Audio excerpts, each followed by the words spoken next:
नमस्कार मित्रों, S2 adviser में आपका एक बार फिर से स्वागत है। हमें ज़िंदा रहने के लिए, स्वस्थ रहने के लिए और आगे बढ़ने के लिए दूसरे लोगों की आवश्यकता रहती है। जैसे एक बच्चा जन्म लेता है तो उसको ज़िंदा रहने के लिए, अपने को स्वस्थ रहने के लिए, अपने शरीर के विकास को आगे बढ़ाने के लिए माँ के सानिध्य की आवश्यकता होती है, क्योंकि माँ के दूध का स्तनपान करके ही वो बच्चा जिंदा भी रह पाता है और अपने शरीर का भरण पोषण भी कर पाता है। इसी तरह बच्चे को शिक्षा के क्षेत्र में या शिक्षा के बाद आगे बढ़ने में, उच्च शिक्षा प्राप्त करने में, किसी व्यापार में स्थापित होने में या अन्य जीविकाओं में आगे बढ़ने के लिए पिता के सानिध्य की, पिता की मदद की आवश्यकता रहती है। और ये एक सहज नियम है कि कोई भी प्राणी स्वतंत्रतापूर्वक आगे नहीं बढ़ सकता, उसे किसी न किसी की आवश्यकता रहती है।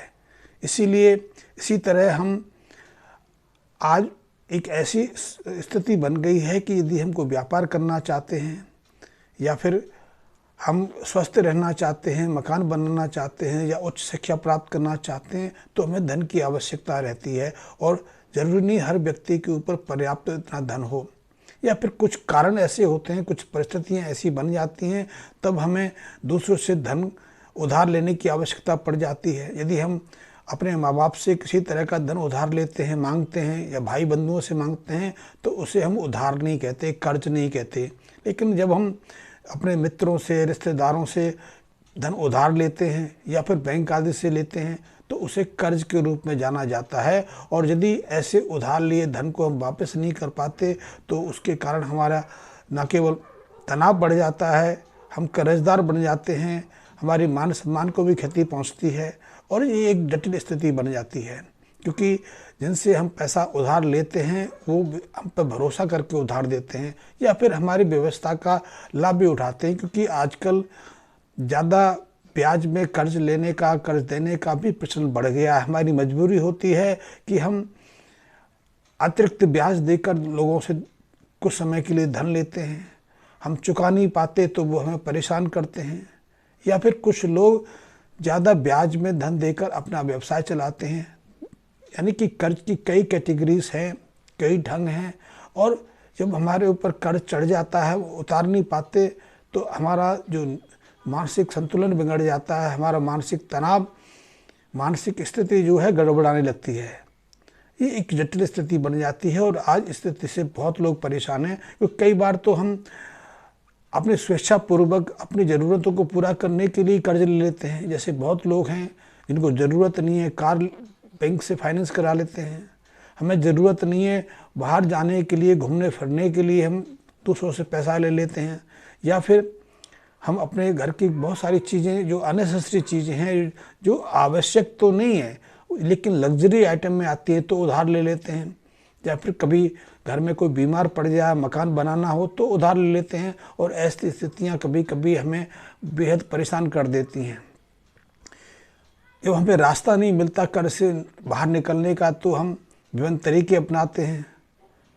कुछ तरीके तो गैर कानूनी भी बन जाते हैं, लेकिन मैं बात कर रहा हूँ क्योंकि यदि किसी के सिर पर कर्ज चढ़ा हो तो एक बात तो निश्चित है, उस कर्ज से मुक्ति तब तक नहीं मिल सकती जब तक आप और कर्जदार के मध्य कोई समझौता ना हो जाए।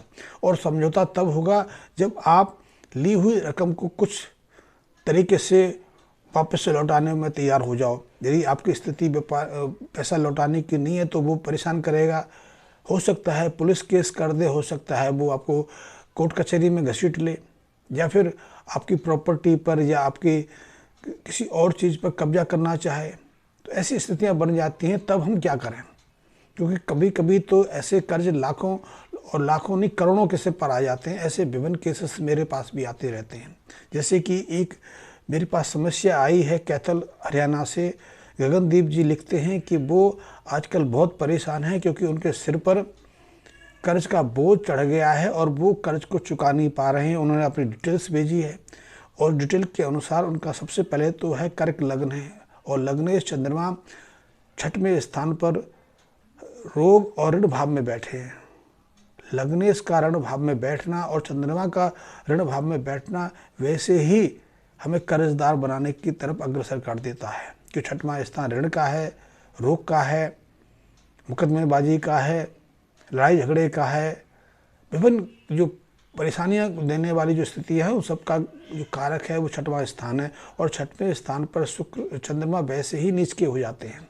दूसरी, आपकी जन्म कुंडली में जो केतु हैं वो चौथे स्थान पर उच्च के शनि के साथ में हैं।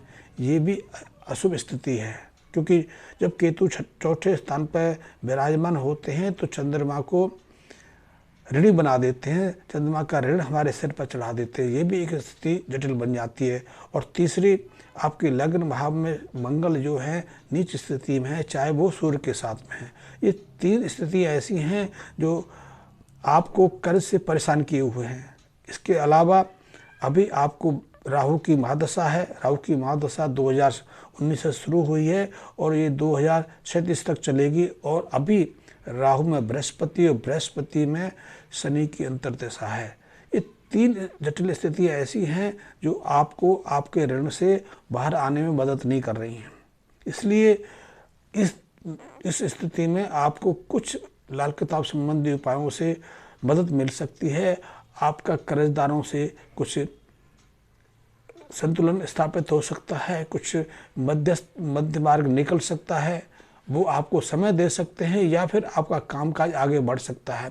यदि आप नौकरी करते हैं तो अभी नौकरी को छोड़ने की बिल्कुल भी ना सोचें, क्योंकि केतु चौथे स्थान पर ऐसी विचार स्थिति पैदा कर देता है, मन को भटका देता है। तो आप इस चीज़ को तो बिल्कुल ना छोड़ें कि आप नौकरी छोड़ के किसी दूसरी नौकरी पे जाना चाहें। ये आपके लिए और गंभीर अवस्था खड़ी कर देगी। दूसरी चीज़, क्योंकि राहु की महादशा है तो ऐसे में आप अपने घर में किसी तरह की अनावश्यक चीज़ें, जैसे हम कमरों की सफाई नहीं करते, पलंग की सफाई नहीं करते, पलंग के सिराने पर मकान में धूल मिट्टी कचरा जमा हो जाता है, मकड़ी के जाले लग जाते हैं। तो ऐसे अवस्था में घर को स्वच्छ रखें, घर को बिल्कुल साफ़ सुथरा रखें, पहली चीज़। दूसरी, घर में किसी तरह के जो खराब बुद्धि की चीज़ें हैं, जैसे कि शंख है, कौड़ी है, सितार है, गिटार है, वाद्य यंत्र ऐसे हैं, ढोलक है, या बंद इलेक्ट्रॉनिक आइटम्स हैं, क्योंकि आजकल बहुत सारी ऐसी चीज़ें हैं जिन्हें हम इस्तेमाल में नहीं करते। रेडियो जो पहले चलते थे आज हमारे काम में नहीं है, टेप रिकॉर्डर चलते थे, टेलीविज़न चलते थे, आज नहीं चलते क्योंकि आज LED वगैरह आ गई हैं। तो हम उनको या तो अपने घर से निकाल दें, लेकिन घर में इकट्ठा करके ना रखें।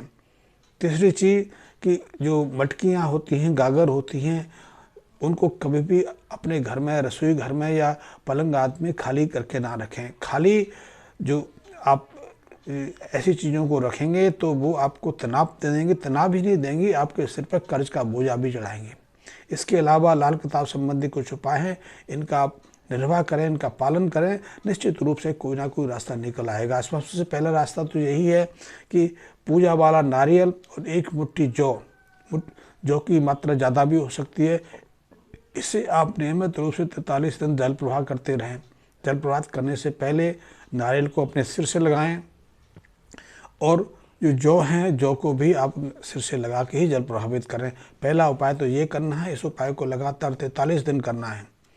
इसके अलावा अपने घर में आप शुद्ध चांदी की स्थापित करके रखें। यदि आपके पास संभव है तो चांदी की ठोस गोली बना के आप अपने यहाँ आप धन रखते थे, पैसा रखते थे या ज्वेलरी आदि रखते हैं, उस अलमारी में इसको स्थापित करें। इसको स्थापित करने से पहले चांदी से धो दें, आपके लिए बहुत अच्छा रहेगा। धूल मिट्टी को घर में रहना ना दें, इसकी बात बिल्कुल आप दिमाग में बैठा लें। कौड़ियों आदि को, शंख आदि को अपने घर में सजा के ना रखें, जैसे कि बहुत लोगों का आज का स्वभाव बन गया है। इसके अलावा आप चंद्र ऋण से बाहर आने के लिए अपने घर परिवार से एक समान मात्रा में कुछ धनराशि इकट्ठी कर लें। मैं जैसे पहले ही बता चुका हूँ कि कुल परिवार में वो सदस्य आते हैं जिनका हमारे साथ खून का रिश्ता होता है। बहन, बेटी, बुआ भी हमारे कुल परिवार में आती हैं, लेकिन उनका परिवार, उनके बच्चे, उनके पति हमारे कुल परिवार में नहीं आते, तो उनको आप छोड़ सकते हैं। तो जो हमारे कुल परिवार के लोग हैं उनसे एक समान मात्रा में एक राशि एकत्रित कर लें। और यदि कोई देने में सामर्थ्यमान नहीं है या जिससे लेने में आप शंका या कुछ आपको परेशानी है, तो उसकी जगह आप स्वयं से जो आप एकत्रित राशि कर रहे हैं उसे 10 गुना उसमें डाल दें और सब राशियों से आप बृहस्पति की चीज़ें खरीद लें। बृहस्पति की चीज़ों में होता है पीले वस्त्र, पीले सूते वस्त्र हो सकते हैं, कुर्ता धोती, यदि कोई पहनने वाला है तो कुर्ता धोती पहन सकते हैं, अन्यथा पजामा कुर्ता पहन सकते हैं, ले सकते हैं। इसके साथ में तौलिया, स्वापी, रुमाल पीले रंग का आप वो ले सकते हैं। आप ये ले लें। सोने की कोई चीज़ यदि आ सकती है तो वो ले लें। हल्दी ले सकते हैं, केसर ले सकते हैं। इनकी जो बृहस्पति की चीज़ें वो इकट्ठी करके आप इनको पीले वस्त्र में बांध के, आपका यदि कोई कुल पुरोहित है, कुल पुरोहित नहीं है तो तीर्थ पुरोहित होते हैं। तीर्थ पुरोहित भी यदि आप नहीं जा सकते, क्योंकि बहुत लोग तीर्थ स्थल से दूर रहते हैं, तो आप किसी मंदिर में जाकर वहाँ जो बुजुर्ग पंडित जी कोई पुजारी रहते हैं, आप उनके माध्यम से इस उपाय को कर सकते हैं। तो बृहस्पति की चीज़ों को इकट्ठा करके इनके अंदर एक आपको पीले रंग का जनेऊ भी रखना है। यदि पीले रंग का जनेऊ आपको उपलब्ध नहीं होता तो जनेऊ ला के उसे या तो हल्दी के घोल में या फिर केसर के घोल में घोल कर उसको पीला कर लें। इन सब सामग्रियों को आप अपने पुरोहित को या बुजुर्ग पंडित जी को देकर उनसे आशीर्वाद लें, और आशीर्वाद देने से चाहे तो आप ससुर या मन ही मन ये प्रार्थना करें कि आपके ऊपर जो ऋण चढ़ा हुआ है, चंद्र का ऋण है या जो प्राकृतिक ऋण है, जो कर्ज जो आपके सिर पर चढ़ा हुआ, उससे मुक्ति दिलाने का कोई मार्ग आपको सूझे, आप इस उपाय को करें। इस उपाय को आप प्रत्येक 3 महीने के बाद दोहरा भी सकते हैं, या फिर अभी यदि ग्रहण पड़ने वाला है, ग्रहण का समय है, तो ग्रहण के दौरान भी कर सकते हैं। अन्यथा इस उपाय को आप संक्रांति के दिन करेंगे तो बहुत अच्छा रहेगा। इन उपायों को करने से निश्चित ही आपको कोई मार्गदर्शन ऐसा मिल जाएगा, आपको कोई ऐसा सुझाव आ जाएगा कि आप कर्जदारों के साथ बैठ के कोई रास्ता निकाल सकेंगे। निकाल ही नहीं सकेंगे, आपके पास धन के आगमन का कोई ना कोई स्रोत ऐसा उपलब्ध हो जाएगा जिससे कि धीरे धीरे आप जो आपके सिर पर कर्ज चढ़ा हुआ है, आपके सिर पर जो बोझ चढ़ा हुआ है, आप पैसा लौटा नहीं पा रहे हैं, उस पैसे को धीरे धीरे चुका के आप ऋण से बाहर आ सकते हैं। तो लाल किताब में ये मैंने छोटी सी जानकारी दी। जानकारी तो और भी है, और भी उपाय किए जा सकते हैं, लेकिन क्योंकि वीडियो का साइज बढ़ जाता है, इससे दिक्कत आती है, तो मैंने आपको छोटी सी जानकारी दी। और कर्ज एक आज बहुत बड़ी समस्या है। मेरे बहुत सारे मित्र लाल किताब में रुचि रखते हैं, मेरे वीडियोस देखते हैं, तो मैं उनसे अनुरोध है कि वो मेरे चैनल को सब्सक्राइब भी कर लें, मेरे बेल आइकन को प्रेस करें। और इसमें आपका कुछ जाता नहीं, लेकिन मुझे आपके सब्सक्राइब करने से प्रोत्साहन मिलता है कि शायद मैं आपकी अपेक्षाओं पर सटीक जा रहा हूँ। तो ये मेरा आपसे अनुरोध है। धन्यवाद मित्रों।